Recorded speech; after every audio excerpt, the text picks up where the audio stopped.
You're still angry at him, aren't you? Not every day, not consciously, but in the small moments when you catch yourself doubting your worth, when you shrink from your own authority, when you repeat the exact patterns you swore you'd never reproduce. The anger might be buried under decades of understanding, forgiveness even, or perhaps it's frozen into a cold distance you call moving on. But somewhere in your psyche, there's a young version of you still waiting for a father who never quite showed up the way you needed. And here's what you haven't been told.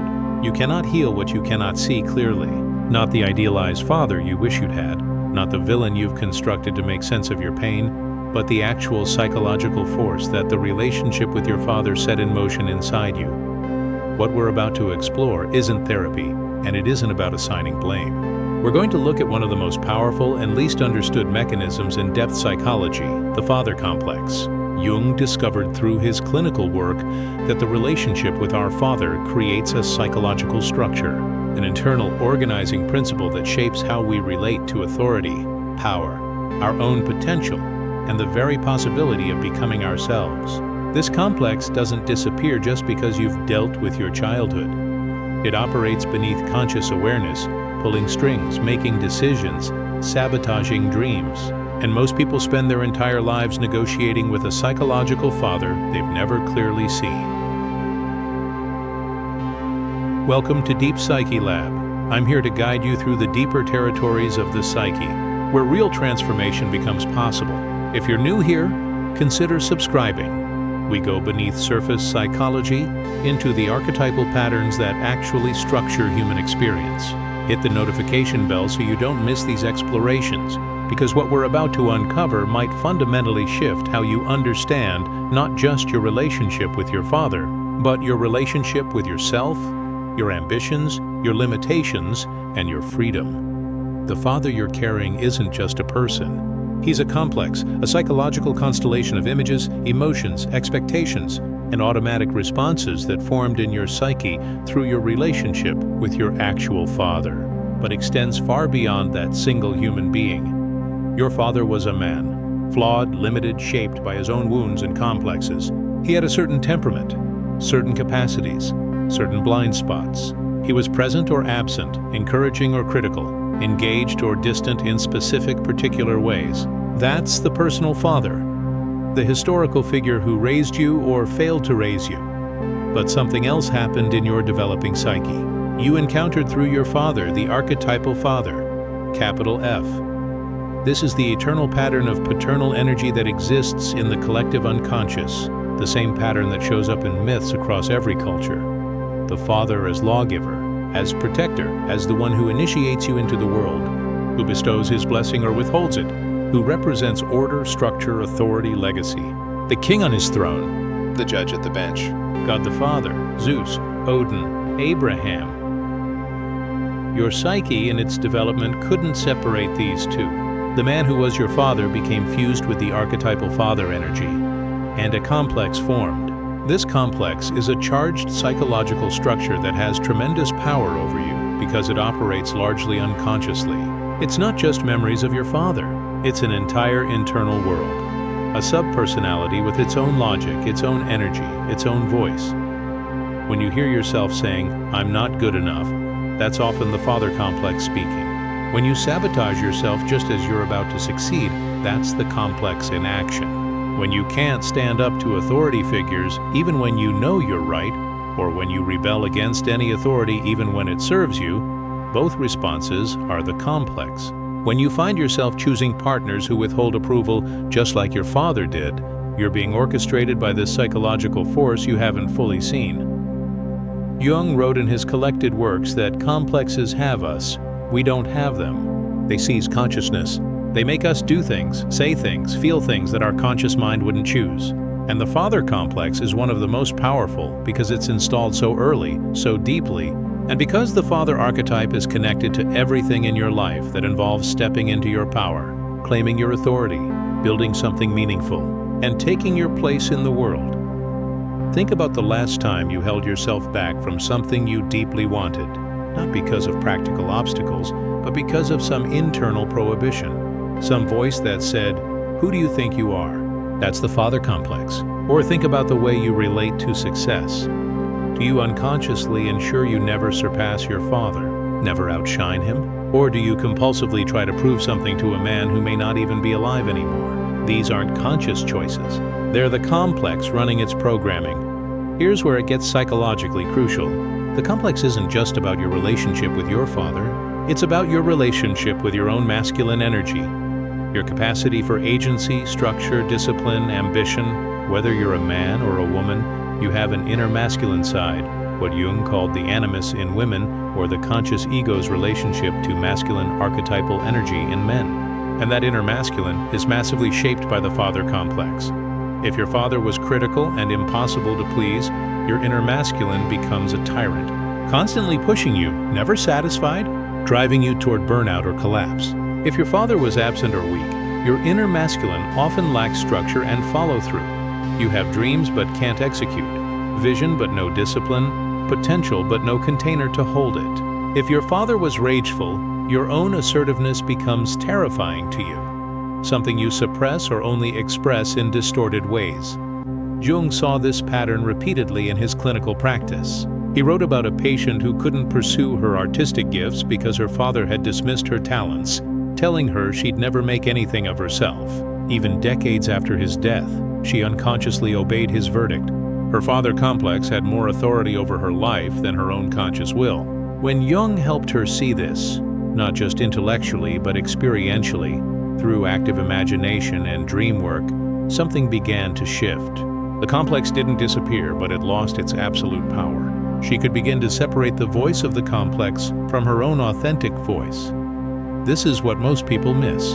You think healing means resolving your feelings about your father, forgiving him perhaps, or cutting him off, or finally getting him to acknowledge what he did wrong. Those things might be part of the journey, but they're not the core work. The core work is recognizing and differentiating the complex itself, seeing that you're living under the rule of a psychological structure that was created in childhood, but is now maintained by your own unconscious. Let's go deeper. In Greek mythology, there's a pattern that appears again and again. The father who devours his children. Kronos, the Titan, ate his offspring because he'd been prophesied that one of his children would overthrow him. He swallowed them whole. Zeus alone escaped and eventually did overthrow his father, freeing his siblings from Kronos' belly. This is a mythic image of the father complex in its most destructive form. The devouring father doesn't want his children to surpass him, to have their own power, to break free and become themselves. Some literal fathers are like this. They undermine their children, criticize them, compete with them, can't bear to see them succeed. But even if your actual father wasn't like this, the complex itself can operate this way. It devours your potential. It swallows your authentic self. It keeps you small, keeps you in the belly of the father, never fully born into your own life. The psychological task, what Jung called individuation, requires what Zeus did. You have to find a way to overthrow the father complex, to break its absolute rule over your psyche. This doesn't mean destroying it or pretending it doesn't exist. It means recognizing it, taking back the projection, reclaiming the energy that's been locked up in the complex. But there's another mythic pattern that's equally important. Think about Telemachus in Homer's Odyssey. His father, Odysseus, has been gone for 20 years, absent for Telemachus' entire coming of age. The son lives in a house overrun by his mother's suitors, men who waste his inheritance and mock his weakness. Telemachus is paralyzed. He has no confidence, no authority, no sense of himself as a man capable of action. He's stuck in boyhood. The goddess Athena comes to him disguised and says essentially, "Your father is either dead or missing. You cannot wait forever for him to return and make you a man. You must go on a journey. You must seek your father, yes, but in seeking him, you will find yourself." Telemachus goes on this journey, and whether or not he finds Odysseus, he discovers his own capacity for courage, judgment, and action. He becomes a man not by receiving his father's blessing, but by undertaking the quest. This is the psychological reality for many people. Your father wasn't there, or wasn't there in the right way, or wasn't capable of initiating you into adulthood, and you've been waiting for the approval that never came, the recognition, the blessing, the moment when he would finally see you. Some people wait their whole lives, even after the father dies. They're still oriented toward that absence, that hole, that unfulfilled need. Jung would say, the personal father failed, but the archetypal father is still available. Not out there, but in here, in your own psyche. The task is to find the inner father, to connect with that archetypal energy through your own psychological work, through dreams, through facing ordeals, through building a relationship with the masculine side of your own soul. You cannot heal the father complex by getting something from your actual father. You heal it by withdrawing your projection, by taking responsibility for finding and developing the masculine energy within yourself. In fairy tales, there's often a moment when the young hero must disobey the father or leave the father's house to find his destiny. The father says, "Stay here, take over my trade, live a sensible life." But the hero hears a call to adventure and must leave. If he obeys the father, he never becomes himself. If he leaves with hatred and rejection, he's still bound to the father, just negatively. The true leaving is a psychological separation where you honor what the father gave you, acknowledge what he couldn't give, and then step freely into your own path.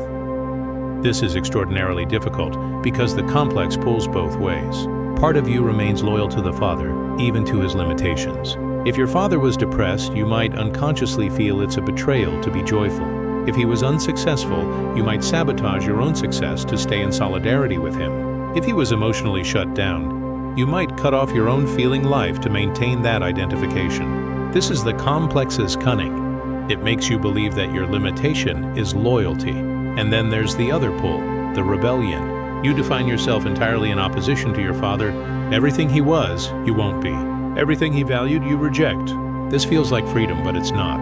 You're still completely organized around him, just with a negative charge. Jung called this enantiodromia, the tendency of things to transform into their opposite. The rebel son who swears he'll never be like his father often becomes him in the end, just with a different costume. True freedom comes from a third position. You stand apart from the complex and observe it. You see how your father's actual qualities and limitations got fused with archetypal father energy. You begin to separate them. You might realize, my father was harsh and critical. That's who he was, shaped by his own wounds. But I've been treating the archetypal father, the very principle of structure and authority in my life, as if it must be harsh and critical. I've been expecting the universe itself to judge me that way. What if I could separate these? What if I could have healthy structure, healthy authority, healthy masculine energy that isn't contaminated by my father's shadow? This is psychological alchemy. You're taking the raw material of the complex and transforming it, not by force, not by simply deciding to think differently, but by seeing it clearly, by bringing consciousness to what has been unconscious. Jung had a concept he called active imagination, a method of dialoguing with unconscious contents. Imagine sitting down and having a conversation with your inner father figure, not your actual father, but the father as he appears in your psyche. What does he look like? What does he say to you? Often people discover that the inner father is far more critical, more demanding, more impossible to please than their actual father ever was. Or they discover an absence, a void where the father should be, and that absence has its own terrible power. In active imagination, you don't just listen passively. You engage. You talk back. You ask questions. You demand recognition. You say the things you never could say. And sometimes, if you stay with the process, the father figure begins to transform. The tyrant might reveal his own wound, his own fear. The absent father might begin to show up. The critical voice might soften into something more like wisdom. This isn't fantasy. This is psychological work that changes the structure of your psyche. The complex loosens its grip because you're no longer unconsciously identified with it. You're in relationship with it, which means you have some separateness, some autonomy.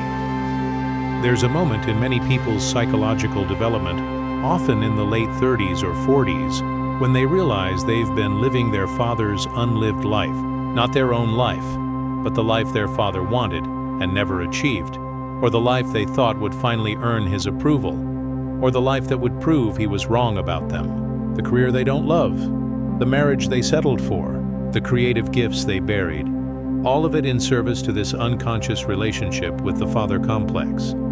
Jung wrote in his autobiography, memories, dreams, reflections about his own struggle with his father, a Protestant pastor who had lost his faith but couldn't admit it.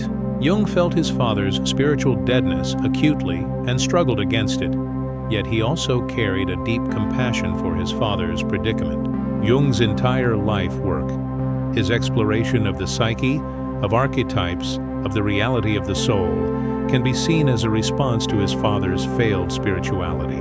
But Jung didn't just rebel, he transformed the problem into a question, into a quest. He made his father's wound into his own creative task.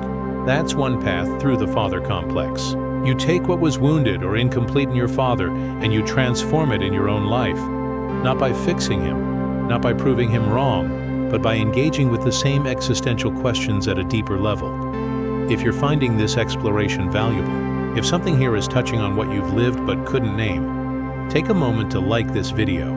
It helps more people discover this work, and it lets me know this depth is resonating with you. I don't take these topics lightly, and I know you don't either.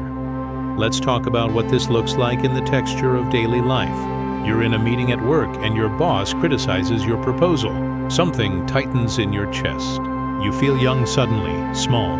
Your mind goes blank or you become defensive, reactive.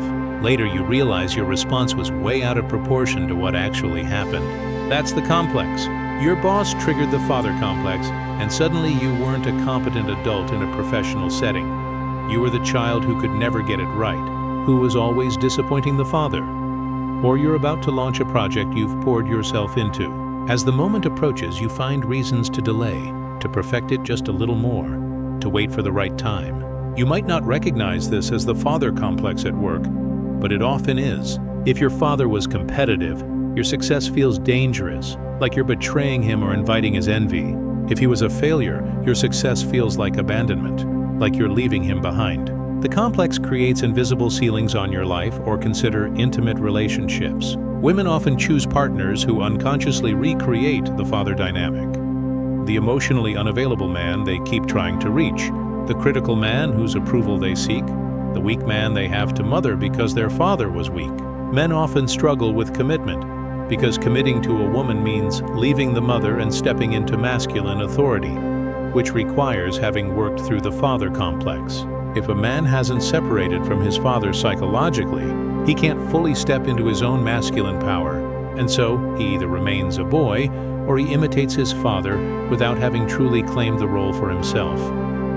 Jung noticed that many of his patients had what he called a power complex tied to the father. They were either terrified of power or addicted to it. Those who were terrified of power had fathers who were authoritarian, dominating, oppressive.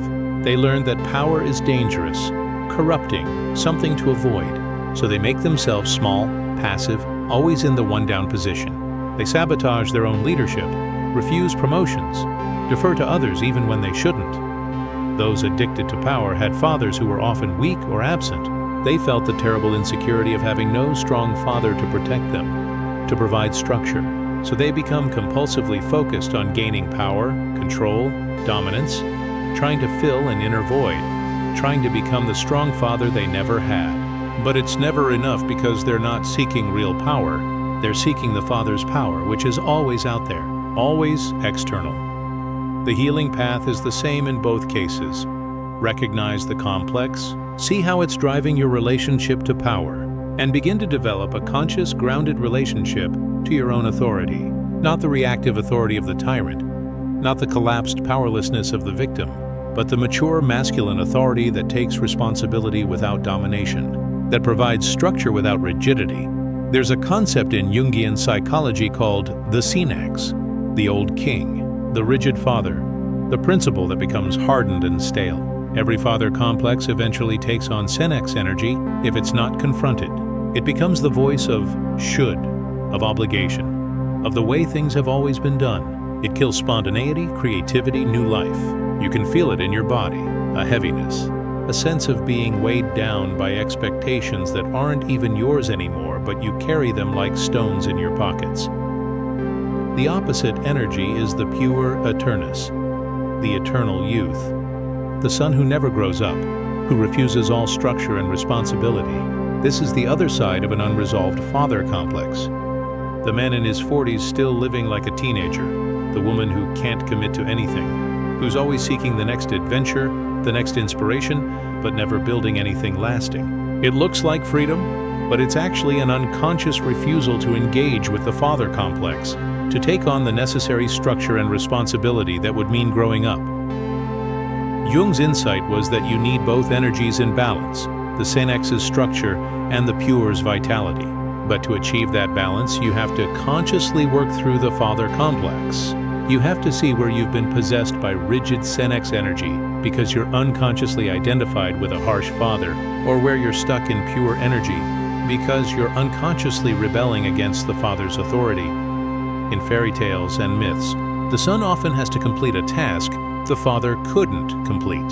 There's a kingdom in decline, a dragon terrorizing the land, a mystery unsolved. The father king is too old, too weak, too stuck. The son must go on the quest. Psychologically, this means taking up the unlived life, the incomplete work, the shadow material that your father couldn't face. But you do it your way, with your gifts, in your time. What was your father's unlived life? What did he sacrifice, suppress, or abandon? Maybe he was creative but chose security. Maybe he was sensitive but armored himself in toughness. Maybe he had ambitions but settled for less. That unlived life doesn't disappear. It lives in you as potential, as calling, as disturbance. The father complex will try to make you live it exactly as he would have, as compensation, as correction. But individuation means taking that seed of unlived life and growing it in your own soil, according to your own nature.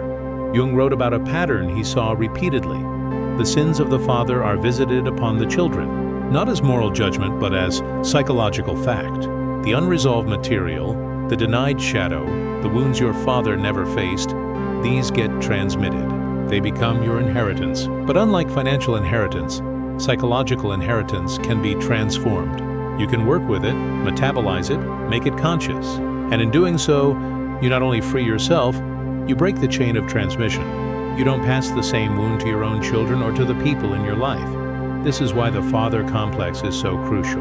It's not just about your relationship with one man. It's about whether you'll remain unconsciously governed by inherited patterns or whether you'll wake up and become the author of your own life. Every time you notice yourself thinking, "This is just how I am," or "This is just how life is," pause and ask, "Is this really me? Or is this the father complex speaking? Is this my authentic limitation? Or is this a prison I inherited and never questioned?" The relationship with your father never ends just because he dies, or because you stop seeing him. The complex lives on, operating in your psyche, shaping your choices, whispering its verdicts. But when you see it clearly, when you learn to distinguish between the man who was your father, the archetypal father, and your own authentic masculine self, something extraordinary becomes possible. You become free. Not free in the sense of having no structure, no authority, no discipline, but free in the sense that the structure is chosen. The authority is your own. The discipline serves your becoming, rather than someone else's unlived life. You stop asking, "Would he approve? Would he finally be proud?" You start asking, "Is this true to who I am? Does this serve my soul's intention?" This shift is so subtle and so massive. Your outer life might not change dramatically. You still have responsibilities, relationships, work. But the internal experience is completely different. You're no longer haunted. You're no longer seeking permission from a ghost. You're here, fully present, making choices from your own center. Jung believed that the ultimate task of psychological development is to become who you truly are, not who your parents wanted you to be, not who society expects, not who your wounds have convinced you that you must be, but who you essentially are beneath all that conditioning.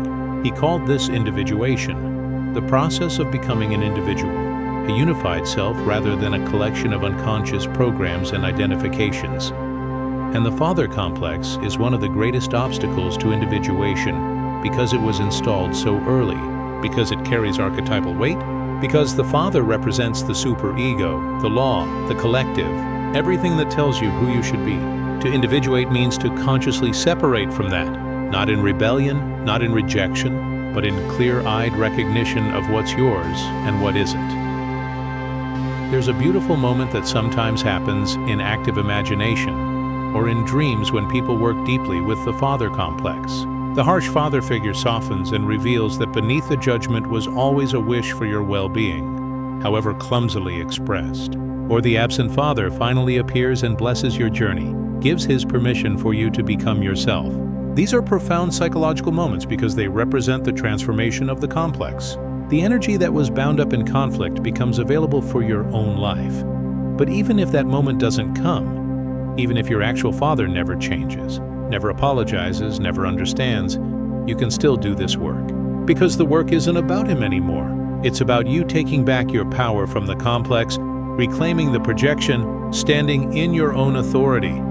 The father complex wants you to believe that you're not enough without his approval, that you can't trust your own judgment, that you'll fail without his structure or succeed only to spite him. These are the complex's lies. The truth is, you are enough. Your soul knows its own path. The blessing you seek is within you, waiting to be claimed. When you understand this, really understand it, not just intellectually but in your bones, everything shifts. The heaviness lifts. The invisible ceiling dissolves. The voice of the tyrant loses its power. You step into your life not as a child seeking approval, not as a rebel proving something, but as an adult who has done the hardest work there is, becoming yourself. This is what you must understand about your father.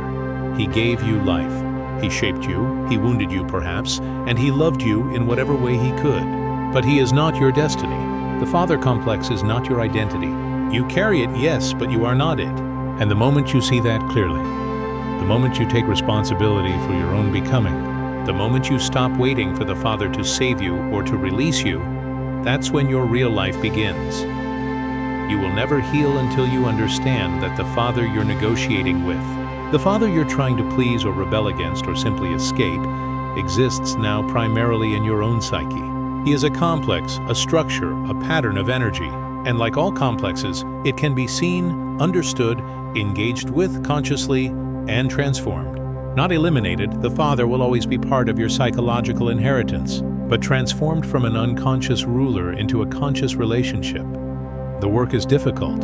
It requires courage to look at what you've been avoiding, honesty to see your own participation in keeping the complex alive, and patience to stay with the process when it feels like nothing is changing. But this is the hero's journey, not out there slaying literal dragons, but in here, facing the psychological forces that have ruled you from below the surface of awareness. And on the other side of this work is a freedom you might not have believed possible. The freedom to build the life that is actually yours, to love without old wounds distorting everything, to create without an inner critic destroying your confidence, to step into authority without becoming your father or betraying yourself, to be a father yourself, to your own children, or to your creative work, or to the younger parts of yourself that still need that steady, loving, clear, masculine presence. This is what Jung meant by individuation, becoming whole by integrating what has been split off, by making conscious what has been unconscious, by taking responsibility for the psychological inheritance you received and transforming it into wisdom. The father complex is one of your greatest challenges and one of your greatest opportunities. Because in working through it, you don't just free yourself from your father, you free yourself to become the person you were always meant to be. You've done it again, haven't you? You've gone deep. You've stayed with difficulty. You've confronted something most people spend their lives avoiding.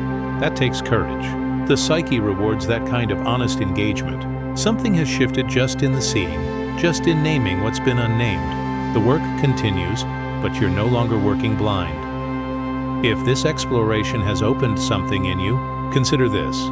Comment below with one word, just one, that captures what you're seeing about your relationship with your father. Not an explanation, not a story, just the word. Absence, weight, mirror, rage, blessing, whatever rises first. Let it stand alone. That word is a doorway, and know this, you are not alone in this work. Thousands of people are doing it with you, waking up to the complexes that have shaped them, choosing consciousness over compulsion, freedom over unconscious repetition. This channel explores psychology for self-understanding and is not a substitute for professional therapy. If you found value here, please like this video. It genuinely helps others find this work. Subscribe to Deep Psyche Lab for more explorations into the deeper territories of the psyche. Hit the notification bell so you don't miss the next journey inward. Thank you for going this deep with me. The work you're doing matters more than you know. Until next time, keep facing what needs to be faced. Keep becoming who you are.